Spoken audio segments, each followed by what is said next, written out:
All right. Welcome back to Victory Over Self Radio. Today we have a phenomenal guest that the good Lord has just crazily blessed me with. So we have on Alex Effer, who one day just popped up in my news feed, I guess you could call it, on Instagram. Loved what he had, hit follow, and then he just kept popping up, and I just kept taking in more and more of his videos, his information. DM'd Alex right away, and I was like, "Hey, man, I'd love to talk to you. Love to have you on the podcast if we can." I sent the message to Blair and Ross saying, "Dude, I think this guy's going to come on." Then I Googled him, and I was like, "Oh shoot, he is a big dog. Like, Alex is super legit." And then I started getting the nerves of like, "Oh man, he's been on some big podcasts." So we're super blessed, super lucky to have on Alex. So before we hit the record button, Alex was just telling me a little bit about osteopathic medicine and kind of his take on that. And I was like, oh, shoot, here at Liberty, where I'm at right now, we have an osteopathic school. So Alex, welcome. First off, thank you so much for coming on. I know we're going to learn a ton, but man, just kind of right out of the gate, I'd love to hear your take kind of again. And then for the listeners at home here, what's with the osteopathic stuff? Yeah, no, thanks so much for having me on, Chris. Yeah, so early on in my career, I was doing a lot of clinical rotations because I wanted to be a physiotherapist. Mm-hmm. And not that there's anything wrong with physio, but it just wasn't for me. I really enjoyed more, training athletes. And my goal was to work with a professional sports team in the NHL. I wanted to work in the NHL because I wanted to get my name on the cup. I grew up playing hockey, right? Love that. Yeah. Was not good enough. Played competitive, but still, there's a select few that are able to, make it. So, so I thought I could, get to the NHL in a different way. But I ended up by, working at different clinics and working at a university.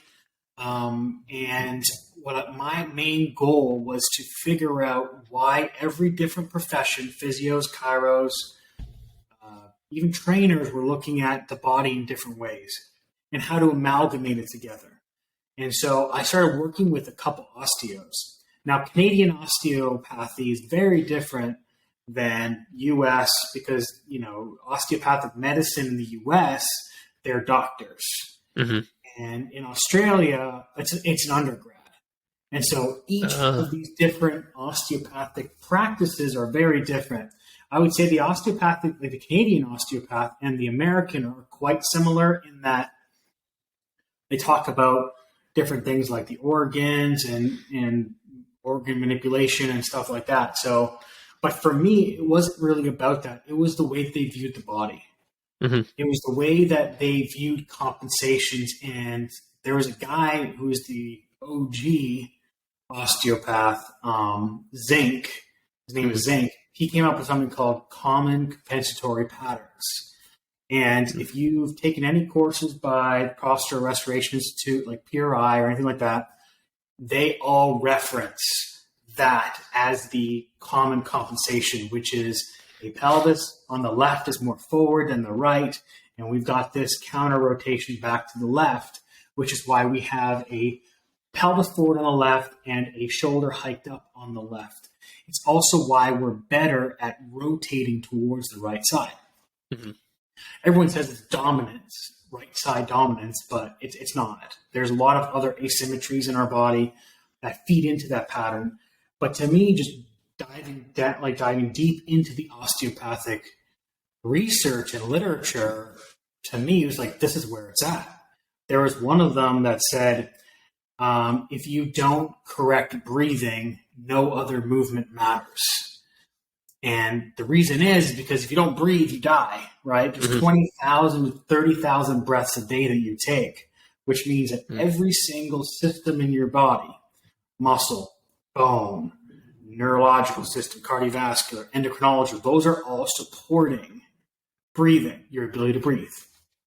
And so I'm not trying to rant about why breathing is, very important, but what I'm saying is if you extrapolate that information, breathing is one aspect of osteopathic that I found. And then gait was also another first principle, and how they combine the two together in order to view movement or construct this model of movement. You can draw a lot of parallels. And so if you look at movement and exercises as a function of a phase of respiration and a phase of gait, you can categorize exercises so simply in that we've got breathing in, inhalation, which is more external rotation based, and then breathing out, which is more internal. We've got 3 phases of gait. We've got heel strike, which is more external rotation, mid stance, internal rotation, and then late stance or toe off, that's going to be more of a re-external rotation. But what it's telling you is a forward progression of your center of gravity. And so what I'm doing now is I'm thinking, okay, well, based on these phases of gait, these all require different biomechanic movements of the foot, ankle, knee, hip, rib cage, and the same thing with breathing. I'm breathing in, everything's externally rotating. My foot's supinating.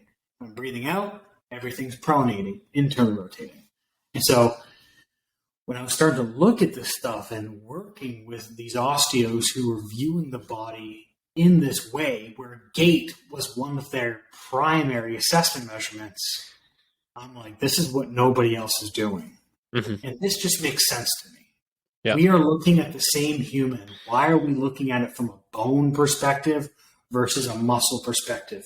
Why aren't we figuring out how all of these interact together? And then through that, identify what the root cause of their compensations are. Yeah.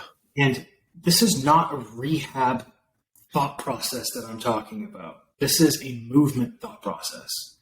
As trainers, strength conditioning coaches, physiologists, physios, like, we all need to be our lens, our perspective is through movement. That's how we improve people's physical capacity, right? Whether that is physiological, mechanical, or neurological. We are influencing all 3 of those systems at the same time, no matter what we do. We can modify lunges and split squats to be able to influence all of those factors while influencing the shape of the rib cage, the shape of the pelvis, as well as its movement. Right? There's another guy, his name's Philip Beach. I believe he's an osteopath as well. He wrote a book called Muscles and Meridians, and he believed that movement is the coherent change of shape. So movement is all about changing shapes. So if you think about a foot can have a high arch, which is one shape, or it can have a flat arch, which is another shape. But it makes those 2 movements only. And so you can now associate those 2 movements with how the knee moves, how the pelvis moves, and then you can get a chain reaction effect. And then with that, you can modify how I'm going to hold the load, how I'm going to hold the weight. Am I going to hold the weight on just the right side, or am I going to hold it on both sides?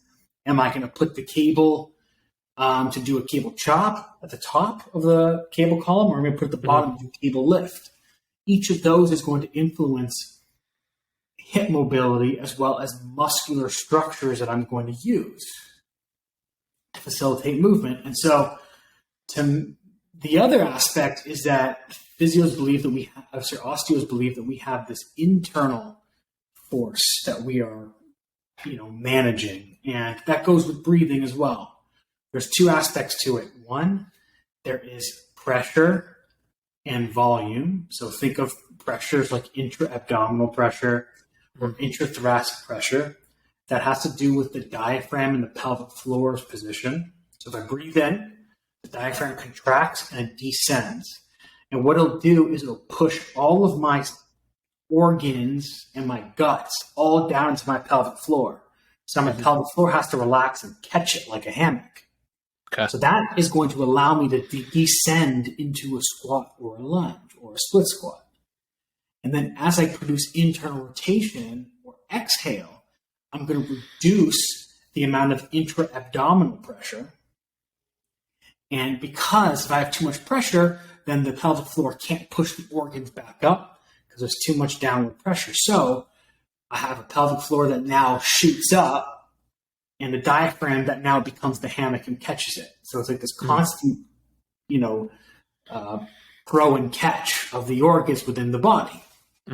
And a very interesting perspective that I was told early on is I was asked, why do you think that older people use crutches? Why are they so hunched over? It's because they cannot control, they don't have enough, not abdominal strength, but they don't have enough pressure control within their thorax to be able to hold themselves up against gravity. And so they have to lean into something to produce that force into the ground. So let's say you get an athlete who's doing a lunge or a split squat, and they're holding a rod or they're holding a dowel and pushing it into the ground. But they are putting a lot of weight into that dowel because they can't hold themselves up because of a balance issue with air quotes. Because balance is just a mismanagement of internal pressure. So that understanding of how the body works on the outside, but more importantly, how the body works on the inside was just a massive game changer for how I looked at programming movement. Heck yeah. Man, no, it's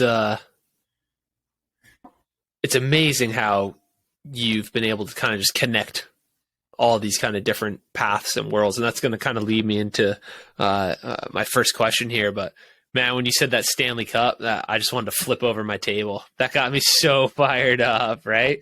And very early, even before I got a job, I was in college, and a really wise mentor was like, all right, how are you going to do well? Like, what's going to differentiate you? And it's when I was heavy into CrossFit, and I was like, I could teach a snatch really well. And he just looked at me deadpan, and he was like, you should be the movement guy.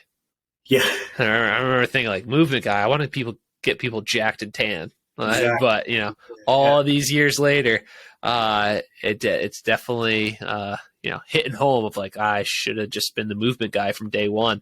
So for the listeners here, if you're liking a lot of what Alex has said so far, just look him up on Apple Podcasts, on Spotify, Google his name. He has tons of phenomenal podcasts out there where you could hear even more than we'll have time to get into today. But really, do your time digging into his stuff, guys, because it's awesome. And so, Alex, on a podcast you were on, the Upside Strength podcast, you mentioned sitting down. You had a bunch of paper, or a really big paper. I can't remember what you said there. And basically, you just wrote down like all your principles, all your stuff that you believed in. And this is pure selfish for me. I want to know, what was that like? What was that process like? What did you come away with after doing all of that? Yeah, so I heard that kind of, idea to write things down from Pat Davidson. Okay, yeah. He mentioned that, and it really struck home with me. I'm like, you know what? I have these things that I do, but if you were to come to me and say, Alex, explain to me what you do, I wouldn't be able to tell you because I can just do it, but explaining it is a totally different ballgame because you really have to have organized thought and make it really sequenced. And so what I did is I took a bunch of pieces of paper. First, I started with like a whiteboard, and I was doing like mind mapping, whatever it's called, like the spider graph, where like you just have the center, like movement, and then you have neurology, physiology, and stuff like that, and just kind of all spread out. And my intention with that was if I could intersect all of these different things. So my main ones were neurology, biomechanics, breathing, gait, endocrinology, like stress, like physiology and stuff like that. Just normal, like weight training principles, right? And then rehabilitation principles that I came across. And so I put all those, and it all merged to gait and breathing. Everything I wrote out eventually was merged to gait and breathing. Even like I've, theoretically come up with how I can manipulate sets and reps to influence different physiological changes in the body based on gait. Mm-hmm. How I can program a whole off season based on different phases of gait, based on how I believe there are, certain changes in the cardiovascular system and in the blood flow, muscle physiology, and stuff like that. And so I want to do that so that I can be more clear about my thought process and where I wanted to put my effort. So what I do when I learn something, and I learned this from a psychologist, I can't remember his name. He wrote the book Influence and Persuasion. Yes. Yeah. Cialdini, I think. So he says that the best way to learn is to batch up your learning.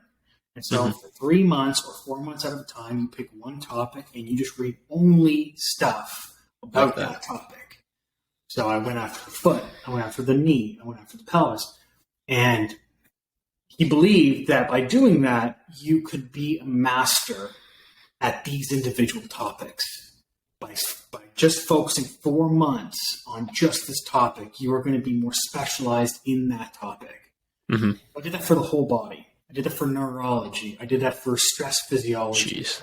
Right. I did that for strength training. Like I went over, Verkhoshansky, all the Russians. I did triphasic. We did like Mel Sif. I did like all that stuff. Mm-hmm. That was my strength training phase. Okay, great. Have all that. Okay, now let's go after joint by joint, right? Or structure by structure. Hip, rib cage, neck, cranium, all that stuff. I wanted to be able to combine them all together. And I took a bunch of different courses: SFMA, PRI, DNS, FRC, SMA, and a bunch of different courses from people like Eric Cressy, Mike Robertson, and I was just trying to bring it all together. And luckily, I reached out to somebody that I heard on a podcast. His name's Mike Roncarati. He works in professional basketball. Try finding that guy on social media. You cannot. He's like the smartest guy who's not on social media. Uh-huh. And he kind of did this where he was amalgamating all these systems. And I was able to ask him a bunch of questions and talk to him when he was in town with the team that he was working with. At the time it was the Hawks, I think. Okay. We would go lift, we would go have dinner, we would talk, because I was going down PRI rabbit holes and all that stuff. And he really helped kind of influence my thought process on how to go about thinking about these things. And so for me, or for you, if you want to really understand where the first principles are, your first principles of thinking, because there's so much information in this industry, you don't know where to start. Write down everything you think is important, or think about how you program. Start by just programming. What are my principles of programming? What do I do on a daily basis? How do I assess? What is my exercise selection process? What is my assessment process? What are my beliefs in terms of communication? Write those down and then see if there's any patterns that emerge. And those are your first principles. When you cannot stop writing, or when you can stop writing, you have found the end. And maybe the end is, I got to learn more about this, because this really isn't the end. I'm just limited in this area. Or maybe it's hey, this is what I truly believe. And so I can wipe out everything else on the board, and these are the main things. And I built a whole mentorship on those main things. Mm-hmm. Heck yeah. Man, that's going to be an Instagram reel right there. When you stop writing, you have found the end. Heck yeah. No, that's really good. I love it. So that was like super selfish. That question was for me. I'm not really thinking like other people listening to this. So thank you for that answer. But No, but in all honesty, like I can't tell you how many questions I get about people asking, where do you start? What books do you like reading? Yeah. Like, well, what do you want to get better at? You know, Mm-hmm. what do you suck at? Like, everyone believes that there is this generalism versus reductionism, right? Mm-hmm. Whereas reductionism is, I got to get very specific. Shoulder pain is because of the shoulder, Mm-hmm. right? Whereas generalism is like, no, it can't possibly be true. There's so many different factors that would lead to that shoulder to have issues. But you can't be generalistic until you've been reductionist. Mm-hmm. You have to understand how the joints move and work, and then what loading does to it, what weights do to it, what blood flow does to it, before you can then say, hey, if I take a step with my left foot and I push the inner part of my left arch into the ground, that is going to have a chain reaction effect and allow me to better rotate my thorax on that right side. Mm-hmm.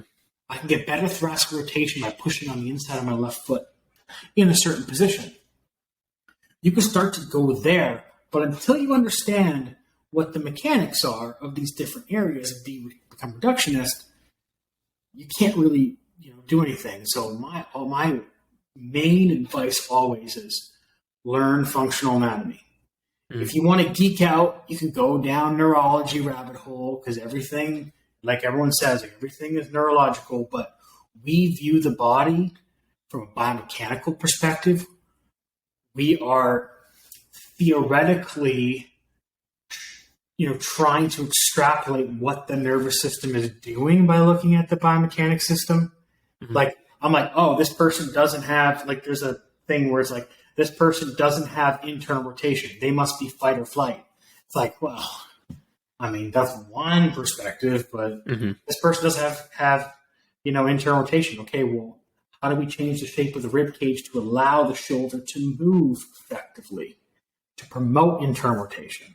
Mm-hmm. It's like, okay, well, now I could do a lateral shoulder raise to improve internal rotation, because I know that's going to laterally smush my rib cage and then open up my chest. So, you know what I mean? Like, there's different ways of viewing it, but what I try to do is minimize the complexity.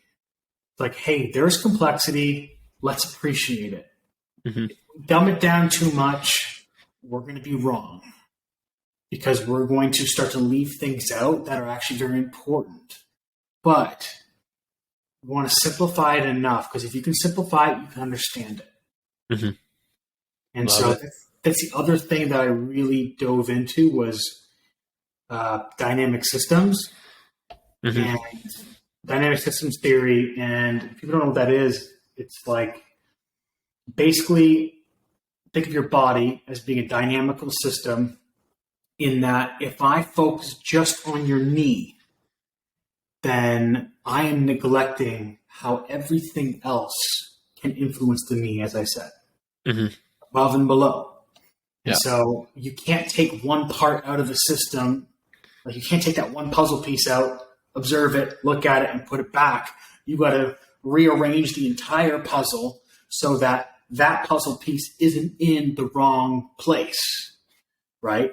And so by learning systems thinking, you're also allowed to, or you're also able to, I should say, view the body more. I hate the word holistically, but it's the most, it's the best word, but view the body holistically. And so you can get the biggest change throughout the entire body versus in one area. Mm-hmm. Right. No, that's good. Oh, I love it. But before we hit record, you were just sharing how one of the first experiences for work and all that you had was kind of being the gap or the bridge between the meatheads in the weight room and the PTs, the ATs, the kind of return to play rehabby people at the University of Toronto. And so I think this is a kind of a great question here, is because you have the ability to go on both sides. let's say you have an athlete, you have a client, somebody you're working with, and they're a train wreck. They have tons of gaps, tons of issues. Let's just say they're in high school. They've been in their high school weight room, doing God knows what. We've all seen videos on Instagram and Twitter, right? They're a pretty good athlete. After your assessment, you find lots and lots of gaps. All right. Where do you start with them? And so from, hearing a little bit, I'm going to assume, and tell me if I'm wrong, and then, just go with it. I'm going to assume you're going to start with breathing in some way. But yeah, so where do you start with that athlete or just that general population client that has all of these issues, all these gaps after your assessments? Yeah, I used to teach everyone how to breathe. Mm-hmm. What I realized is no one gave a shit about that. Right? Perfect. Yeah. So Yeah. I stopped doing that. I wasn't going to waste Interesting. time because the reality is these people are expecting something. Uh-huh. So I got to meet them where they are. Yeah. I can say, hey, look, based on your assessment, X, Y, and Z, those are all limited. Mm-hmm. Right? What we got to do is we got to improve those because they're just going to make the things that you're good at that much better. Mm-hmm. And so breathing is not in my mind because, as I said, what I can do is if I understand breathing in and breathing out and what those mechanics are throughout the entire body, I can then pick an exercise that is going to create the same shape Okay. to be able to facilitate that movement. Now, people are going to breathe during the movement. They're not going to, there's a lot of people who hold their breath, but they get gassed really quickly. And so if I can constrain them as much as possible, doing a front foot elevated split squat with a ipsilateral dumbbell hold, Mm-hmm. and like all these different constraints, then their breathing is just going to reinforce what I want. But I don't want to have to cue them, hey, breathe in, breathe out. It's like, no, just breathe, just do this movement. Don't fall over, Yeah. Feel your heel. But to answer your question, I look at the subjective measurement. It sounds terrible to say, but I always ask if somebody, is like, if they're in pain or their discomfort, what they feel. Like, I don't take there's not a lot of reliability in what they think. Because they have no idea about the body. Yes. They say their quad is their calf. Do you know what I mean? Oh, yeah. Yep. You know what I mean? So it's like for me to say, okay, well, they're feeling some discomfort in their knee, and they're like, oh, I think it's because of this. It's like they really don't know. And so what I'm going to do is I'm going to take, my measurements, like my straight leg raise, my squat, toe touch, hip flexion, all that stuff. And I'm going to look at that as an indication of how the body's moving. Mm-hmm. And I'm going to say, okay, that straight leg raise, that's limited. They're looking at 10 degrees of straight leg raise on the left. They've got 20 on the right. That indicates that pelvis is turning to the right. Mm-hmm. I've got hip flexion of 60 on the right. I've got hip flexion on the left of 50. Okay, they don't have a lot of room in the front of their hip. And likely, they've probably got tension in the front of their hip. You want to talk about muscles, probably like hip flexors or something like that. Mm-hmm. And then on the back of their hip, they're being pancaked from front to back, like their glutes are being stiff. Mm-hmm. One of my friends calls it like a spatchcock of the. Okay. If you know what a spatchcock is like you slice the chicken and it kind of spreads open. Right, so it's like that kind of position of the pelvis where they're really pancaked. So now I know, okay, well, based on this, I cannot give them exercises that require more than 60 degrees of hip flexion. Mm-hmm. I've got to limit them. So I'm going to do a heels elevated position, squatting to a box that's maybe 60 degrees. Mm-hmm. Right? Because if they go lower, they're going to arch their back, they're going to hinge their hips back, they're going to do all these weird things.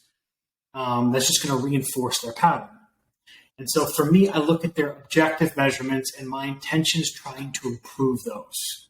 I don't have to take away training. I just have to modify it. Mm-hmm. The other thing it tells me is how far forward their center of gravity is. Chances are you're working with an athlete, they've got a pretty far forward, like their center of gravity is pretty far forward. Mm-hmm. Bring them back. So I'm thinking about that. I'm thinking about how much gravity do I want to give them. And so when you're laying on your back, no gravity. Mm-hmm. Standing up, maximum amount of gravity. If I take 2 dumbbells overhead, reach them overhead, press them overhead, I am increasing gravity.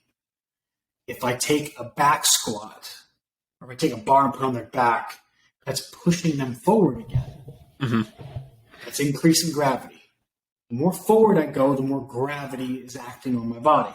If I take a front squat or a goblet squat, that's going to shoot my center of gravity backwards. If I elevate my feet on a ramp, that's going to bring my center of gravity backwards. If I reduce the depth of hip flexion or their squat, that's going to reduce gravity. Because the deeper I have to go, the more I've got to come up, if that makes sense. Yeah. A deep squat, that's going to be the hardest position. I've got to overcome so much gravity to be able to come up. Mm-hmm. So my principles are always, where's the center of gravity? They're going to push them forward, pull them back. How much gravity can I get away with? Do I need to take away gravity? Do I need to do a TRX supported heels elevated squat? Can I do a back squat? Can I do a box squat? Right? And if I can get those two, then I can improve range of motion.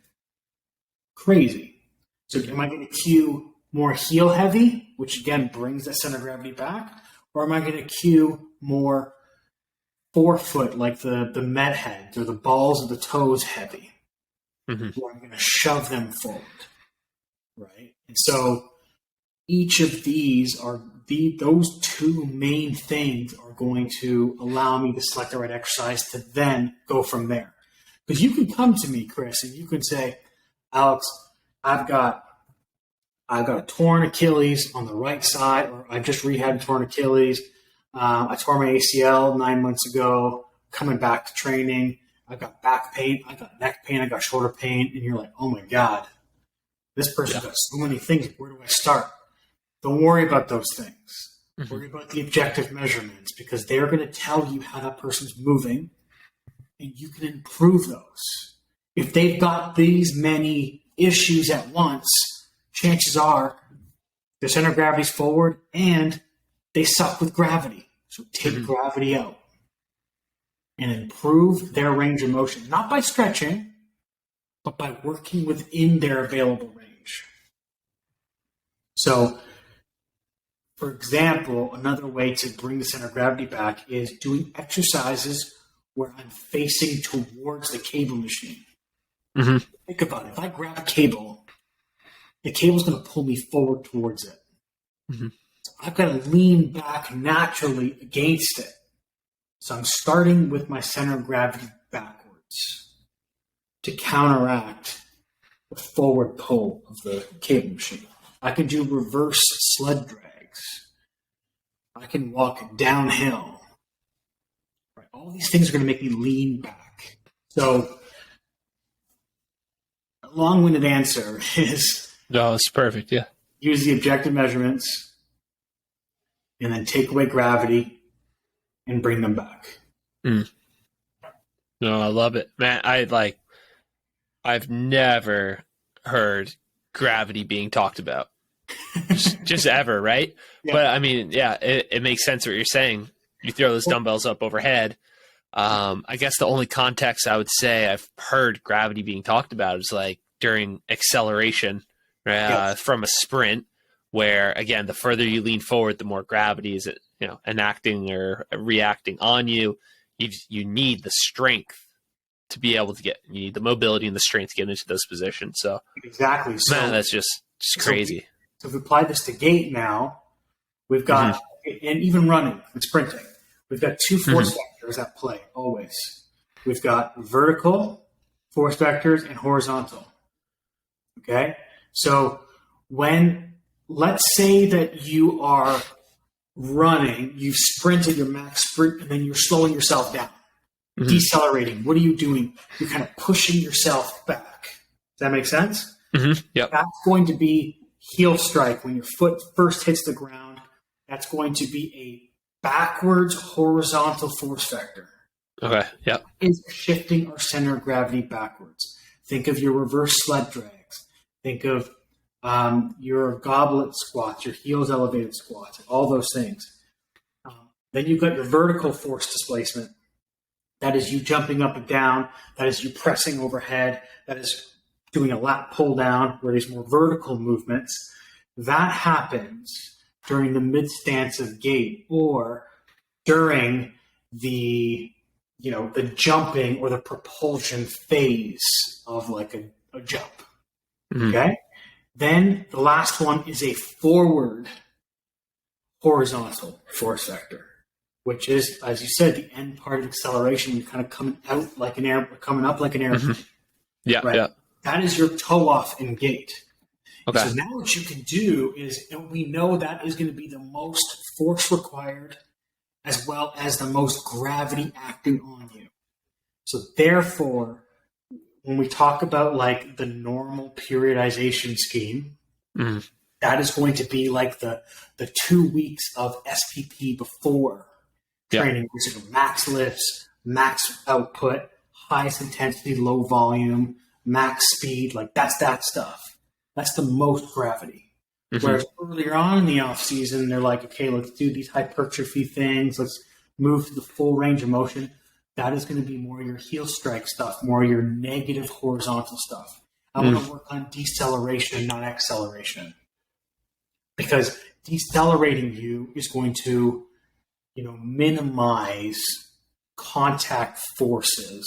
Mm-hmm. We're going to reduce the amount of forces impacting on your body because the force vector is going backwards. It's not going straight up, which is a lot of tension and stuff. Mm-hmm. And so gravity is a force that is constantly trying to crush us to the ground. Mm-hmm. And there's a guy, Bill Hartman, he says, gravity eventually is going to kill you one day. You look at the older people and you start to hunch over. Like that's what they're losing the battle against gravity. Mm-hmm. But by standing up, it's harder because gravity's there.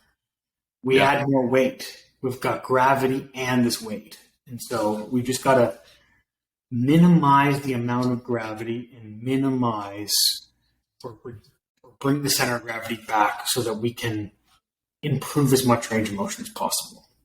Got it. Man, no, it's good. I've heard you on different podcasts talking about the gait cycle and the training implications with it. Just cool, man. Like just a lot of stuff I haven't heard yet. So obviously, you went out there, you grinded, you hustled to learn it all. So I appreciate it. One more kind of one for you here. I heard you say, I forget which podcast it was, but box squats are going to bias internal rotation.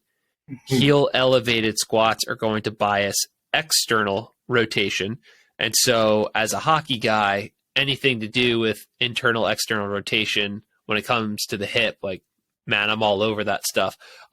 So my first question is like, oh, dang. Oh, how can I learn a little bit more of that?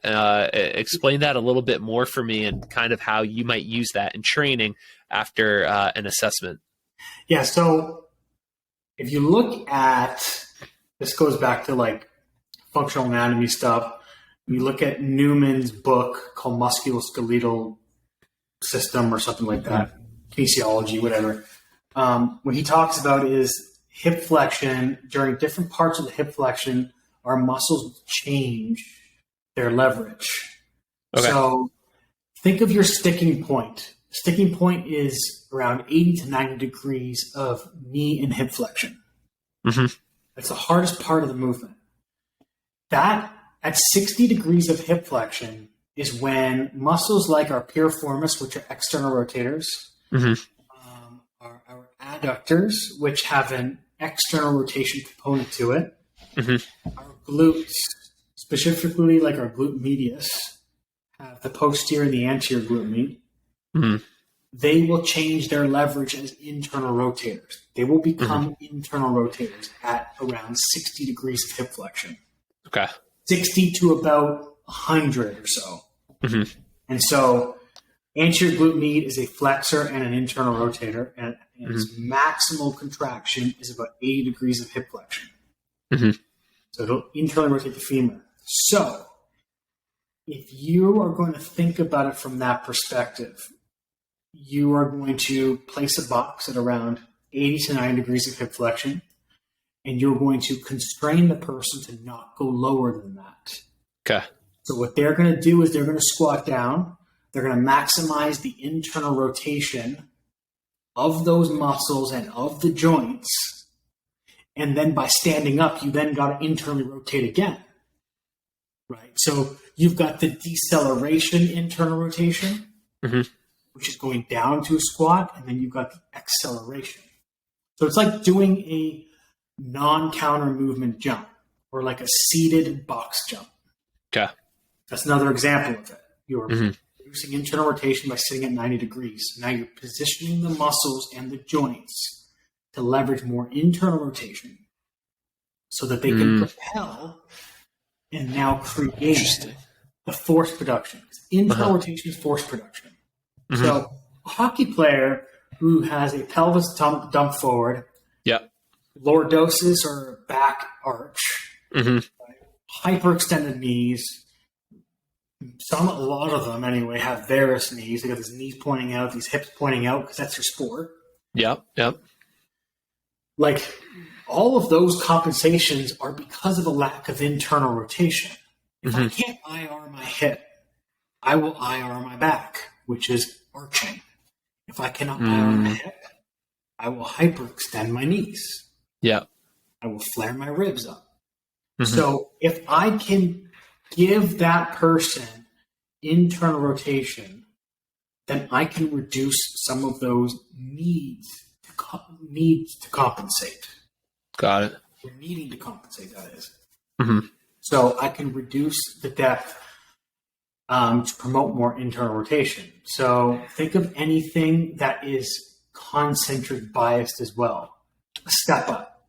That's all hip extension. That's internal rotation. I can start their leg on a box at 60 to 90 degrees. So I'm staying within that internal rotation range. Right? A trap bar deadlift, same thing. It's all concentric. There's not a huge eccentric part of that movement. You are trying to break inertia, like the bar is on the ground. You got to pick it up and push through the ground. There's no lowering and then coming up. And of course, when you hold the bar, there's an eccentric, but it's very short. It's mostly concentric, right? So we can bias those things. From a heels elevated standpoint, that will bias more external rotation for a couple of reasons. One, by elevating my heels, that's going to open up the front of my ankle. That then is going to bring my shin backwards. That's why the ankle opens, right? If you think of like dorsiflexion as a closing of the ankle, right? Like the angle between the shin and the foot closes, and then you got plantar flexion, which is like pointing of the toes. So if you were to take a picture of somebody after their feet after their feet come off the ground from a jump, you'll see their toes kind of point in and down. Yeah. And they have a higher arch. That is plantar flexion. That is external rotation all the way up the chain. So if I elevate the heel, I'm going to open up the front of the ankle. That is going to shift my shin back. That is going to shift my center of gravity back. That is going to externally rotate my ankle, tibia, and hip.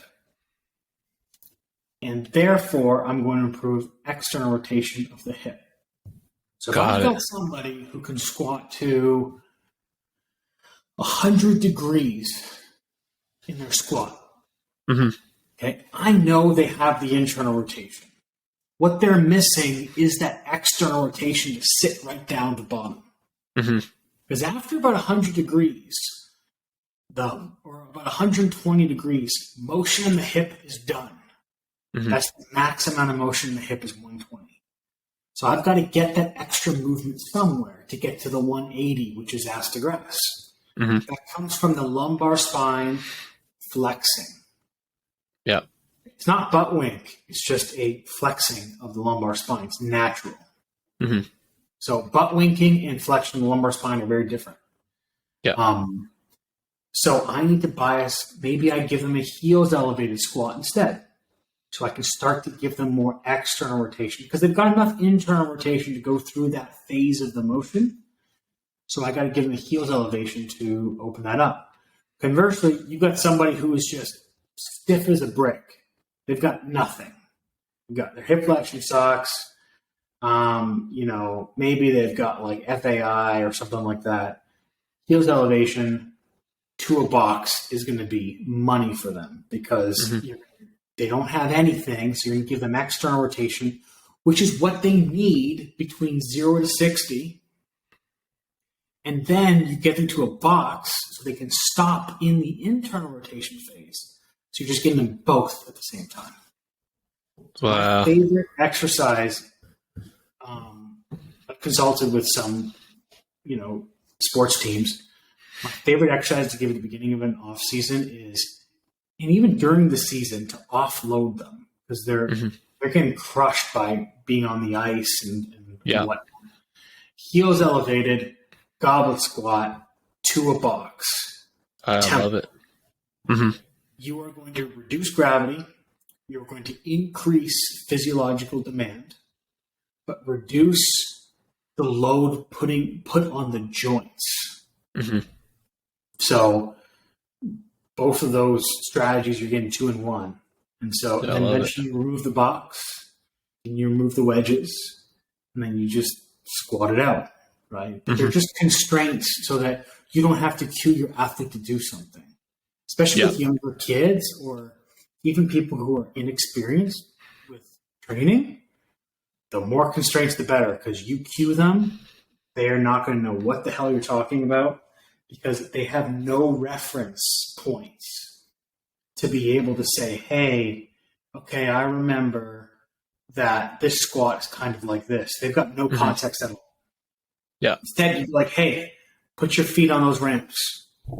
Grab the dumbbell or the kettlebell towards your chest. Now sit down. Right? But don't go onto your toes. Stay more on your heels. That's it. So your major cues are sit down, don't lose your heels. Now you got 2 cues versus saying, okay, don't hinge your hips back. Don't, go onto your toes too much. Don't arch your back. Don't do that. It's like, no. Kettlebell, stopping them from arching their back.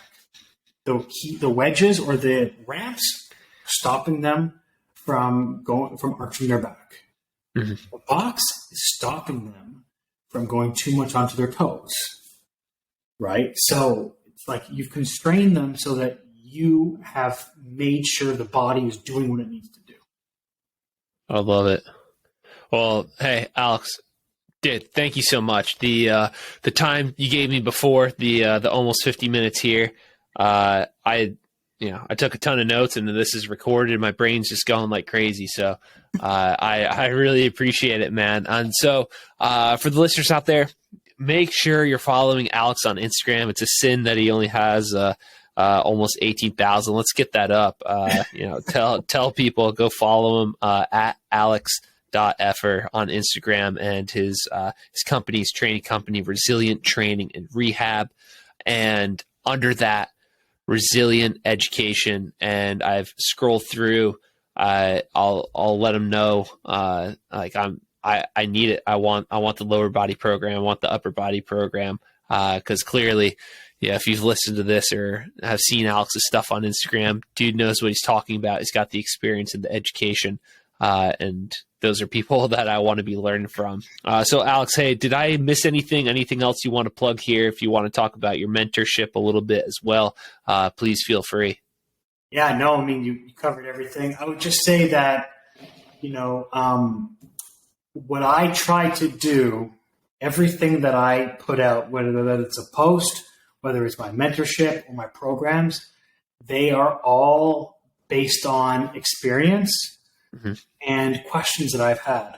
And so what I want to do is just put them together into different programs or courses to educate people so that I can answer the questions and really skip steps. Like I made a lot of mistakes in my career. I read a bunch of useless stuff, took a bunch of useless courses, And like I said, I've narrowed it down to these are the things that people need to do to become the most successful at programming, assessing, and just, accelerating your results, because I've done the shit work for you. Yeah. It's really the programs, the upper and lower body program, they do have some like presentation aspect to it, but it's mostly how I categorize exercises into different phases of gait and how they affect center of gravity as well as gravity. Awesome. Yeah. And then the mentorship is teaching you everything about how to think about the body, how to assess, how to program, and then all application every week. And so, like, for me, it's something that I put together because I wanted to provide a resource that I wish I had through my career. Mm-hmm. So, but Chris, man, I really appreciate you for having me. It's a blast. I always love doing these. So if you ever want to do another one, I'm game. No, don't say that to me. I'm a definite I'm a repeat customer. Love it. Yeah, like you said earlier, of like when you dig in for 1 to 3 months, like, yeah,